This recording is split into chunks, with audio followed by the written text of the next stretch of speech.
আজকে আমাদের মধ্যে অমিতদাকে পেয়েছি রবীন্দ্র জয়ন্তীর দিন। রবীন্দ্রনাথের কোনো একটা কবিতা অমিতদাকে বলছি, রিকোয়েস্ট করছি যে একটা বলতে। বলো। আপনারা লাইভ দেখেন। নমস্কার ভাই।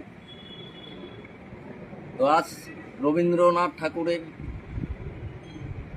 জন্ম উৎসব 25শে বৈশাখ, 166তম জন্ম জয়ন্তীতে আজ আমি তার জন্ম দিনে একটি তারই লেখা অপমানিত গীতাঞ্জলি আমি তাকে শ্রদ্ধাঞ্জলি জানাবো। শতাব্দী ধরে শিরে নামে অসম্মানের ভার, মানুষের নারায়ণে তবুও করোনা নমস্কার। তবু নত করিয়া কি দেখিবারে পাও নাকি, নেমেছে ধুলির তলে হীনপতিতের ভগবান। অপমানে হতে হবে তোরে, সেটা সকলেরই সমান।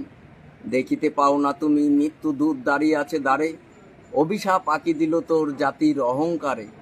সবারে না যদি ডাকো এখনো সরিয়া থাকো, আপনারে লুকাইয়া রাখো চৌদিকে জড়াইয়া অভিমান। মৃত্যু মাঝে হতে হবে চিতা ভস্মে সকলেরই সমান। নমস্কার।